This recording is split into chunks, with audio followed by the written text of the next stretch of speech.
leaked footage of an F-35 fighter crash, the Americans who play for Team China, and China becomes an epic nuclear threat.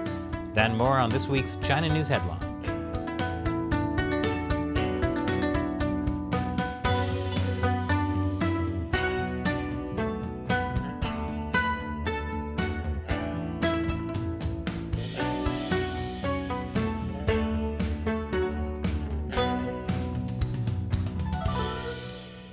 Welcome to China Uncensored, I'm Chris Chappell. This episode is sponsored by Surfshark. You should be using a VPN like Surfshark to protect yourself whenever you go online. New footage has emerged of the U.S. F-35 fighter jet that crashed in the South China Sea. The Pentagon is confirming the authenticity of a new leaked video showing footage of last month's U.S. fighter jet crash in the South China Sea. In January, a freedom of navigation operation in the South China Sea ended with disaster when an F-35 fighter jet crashed during routine flight operations. No one was killed, but it did create a major problem. Tonight, one of the most sophisticated pieces of military technology on the planet, now at the bottom of the South China Sea and up for grabs. And a race was on between the U.S. and China to see who could recover it first. This is an unconfirmed photo of the F-35 sinking in the South China Sea. But this video, confirmed by the Pentagon, shows the actual crash. Frankly, it's a miracle no one was killed. But the race still continues for the wreckage. Speaking of wreckage, the U.S.-China trade deal. President Trump signed the deal back in January 2020, right around the time news reports started paying more attention to a certain virus outbreak in Wuhan. But 2 years later, it turns out that the Chinese Communist Party did not buy what they said they were going to under the trade deal. In the end, China bought only 57% of the U.S. exports it had committed to purchase under the agreement, not even enough to reach its import levels from before the trade war. The Biden administration is now saying they're going to hold China to account for missing those targets. How they're going to do that is not clear. But according to the U.S. Chamber of Commerce, the Biden administration is looking at more tariffs as one option. Another option is working with U.S. allies to demand China provide a level playing field for international companies. Yeah, that's not going to happen. Meanwhile, Chinese officials say the shortfall is not their fault, it's the pandemic's fault, and that the U.S. should cancel all their China tariffs. Yeah, that's not going to happen either. Sounds like U.S.-China trade negotiations are going really well. And coming up after the break, what happened to the Americans who competed in the Olympics for China? Welcome back. What can one say about the Beijing Winter Olympics? I think it's best summed up by this video. This year's Olympics is remarkable for many reasons. One is this fantastic t-shirt we're selling. Beijing 2022, fake snow, real genocide. Time is running out to celebrate the Olympics with our exclusive Not Made in China t-shirt. Another reason the Beijing Olympics are remarkable is that China has relied on foreign-born athletes to compete for Team China. More than ever before, China has relied on athletes granted citizenship for events where it previously struggled to win medals, including figure skating, ice hockey, and skiing. Just to be clear, China isn't the only country to do this, but China also does not recognize dual citizenship, so it's a little unclear what the status is over American-born athletes who competed for China. Did they give up their U.S. citizenship to compete for China? These athletes tend to avoid that question. Case in point, Eileen Gu. She's a darling on Chinese social media for winning gold. In fact, she was interviewed by the Chinese Communist Party's Central Commission for Discipline Inspection. Yeah, the organization Xi Jinping has used to go after his political enemies for corruption. They're interviewing athletes now, apparently. In the interview, Gu called China her homeland, despite getting all the training she used to earn her gold in America. Now, Gu lives a very privileged life in both China and America. Her mom is the daughter of a Chinese government official. She was also a venture capitalist that aimed to connect the U.S. and China. Back in 2019, right before she decided to switch to competing for China, Eileen Gu appeared at an event standing next to Chinese leader Xi Jinping.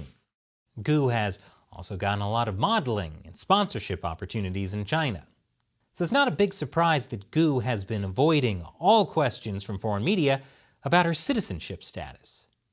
If she admits to giving up her US citizenship, that creates a backlash in America. But if the Chinese regime made a special exemption for her, well, that creates a backlash in China. Now, I actually feel bad for her. She will go down in history for turning her back on the United States and winning a gold for a brutal communist regime guilty of genocide. Lots of genocide. She's only 18 years old, and it seems like a lot of this was due to the influence of her tiger mom.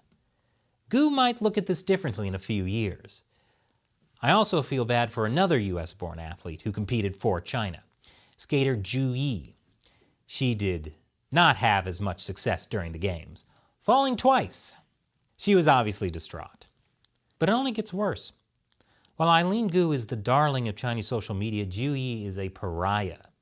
Nationalists insulted her lack of fluency in Mandarin and questioned her suitability for Olympic competition, to the point that China's internet censors stepped in.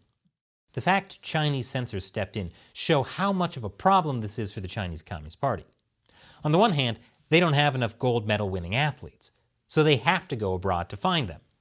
Like I said, this is actually something almost every country does to an extent. But it's relatively new for China because, well, Chinese people have been trained by the Chinese Communist Party to be extremely nationalistic and negative towards outsiders. According to Susan Brownell, an anthropologist and expert on Chinese sports, the reason it hadn't happened before was, quite frankly, xenophobia. And there's a reason why the Chinese Communist Party is reaching out to ethnically Chinese people abroad. For the average Chinese, it might be too much to swallow if we had a national team entirely of non-Chinese looking faces, especially during winter games on home soil. So if they do well, like Eileen Gu, they'll be happy. If they do poorly, like Zhu Yi, they'll be hell to pay.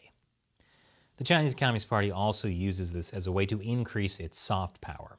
When Eileen Gu calls China her homeland, it makes China look great, better than America, and it also justifies the party's possessive treatment of Chinese people around the world. Like I've said before, the Chinese regime treats all ethnically Chinese people like they treat giant pandas. No matter where they're born, they belong to China, and they eventually must return to the homeland. Speaking of pandas, they are terrible. And why does anyone even like them? Including Bing Dun Dun. That's the Beijing Winter Olympics mascot panda. He's supposed to look like he's encased in ice, but it actually looks kind of like he's wearing COVID PPE. Anyway, when he debuted a few years ago, people didn't really like him. But now, he's so popular that Beijing police are punishing people for reselling Bing Dun Dun merch. Apparently, people have been buying up merch to resell at higher prices, which is not okay according to Chinese officials. Here's one Chinese netizen describing how they feel about Bing Dun Dun. In 2019, when Bing Dun Dun stood out from thousands of design schemes, I had no feelings for it. Like many netizens, I thought it looked ugly and simple-minded, but now I think it's so cute. There's only one explanation for this: brainwashing. And coming up after the break, China is becoming a, quote, epic nuclear threat. Welcome back. Yet another Chinese city has been put under lockdown as the Omicron variant surges across China. Baise is a city of about 1.4 million people, with another 3 million in surrounding rural areas. Of course, it's not that the Omicron variant is more deadly. The Chinese Communist Party is just doubling down on its zero COVID policy, despite, it being next to impossible to stop Omicron. But the CCP does love locking people away, so it's still a win. Speaking of locking people up, Hong Kong. Hong Kong is going through an Omicron outbreak, with over 1,000 cases. That's not a lot for many parts of the world, but that's unacceptable for the Chinese regime. And now the state-run People's Daily is writing articles about how China's dynamic zero-COVID policy is the scientific choice for Hong Kong. I just did an episode earlier this week about what China's dynamic zero-COVID policy means, like a health code that controls your movements, and how it's been used to repress Chinese activists. I could definitely see the Chinese Communist Party rolling that out in Hong Kong, in the name of preventing COVID infections. The Chinese regime has put out a new documentary about how successfully Xi Jinping's anti-corruption drive has been. It's called Zero Tolerance, and 4.4 million people have been investigated. But the documentary might have an unintended consequence. Part of it shows Chinese officials confessing to their crimes. The problem is, the show's producers, the state broadcaster, and the party's anti-graft enforcer seemed unaware or unconcerned that they were airing the dirtiest laundry of the Communist Party, which, as the ruling party of a one-party state, has no one to blame for the rampant corruption but itself. Like, the level of corruption is insane. It almost sounds like make-believe. For example, getting seafood boxes stuffed with $300,000, owning a fancy house for nearly every season, running red lights without getting tickets. Chinese netizens responded by saying the documentary was like a how-to guide for bribery, until Chinese censors quickly began deleting critical comments. China is building its first tire factory in Europe. And guess what? It's using Vietnamese slave labor. If you aren't surprised, you're smarter than the Serbian government, which denies all the claims, possibly because China has invested $900 million into this one project alone. But there's more. Chinese companies now run a large steel mill and a copper mine in Serbia. They're building rail networks and highways. What I wonder about all these people willing to work with the Chinese Communist Party is, if the party is willing to use slave labor, how are they going to treat you in the end? Well, here's a hint. A U.S. general is warning the U.S. is facing an epic nuclear threat from China and Russia. He said, "This is the first time ever that we have a three-party nuclear peer dynamic, and we have no history of this. This is epic." China is ramping up its nuclear capabilities, while Russia is threatening to deploy nuclear missiles in Europe. So overall, things are going well in the world. But while China is becoming an even greater nuclear threat, Hunter Biden, son of President Joe Biden, sought a forever deal with a military-tied Chinese company. We know this from emails recovered from his laptop. This follows close on the heels of a leaked subpoena of Hunter Biden's China bank records. Do you get the sense there's more to this story? Me too. And after the entire world, including me, mocked the Chinese ending to Fight Club, they restored the original ending. The Chinese version remade the ending to have a pro-government message. That's right, a pro-government message in Fight Club. That'd be like making Dune into an anti-drug movie. The spice must be regulated by state-run industry. And this episode is sponsored by Surfshark. Because if you want to access the internet without being constantly monitored by the authorities or by hackers, you should hide your internet activity with a VPN like Surfshark. Surfshark has uncrackable encryption and the most secure VPN protocols. With IP and DNS leak protection, the government can't tell where you're really connecting from, and neither can your internet service provider. And Surfshark also protects you by not keeping logs of what you do online. That's why you should use a VPN like Surfshark.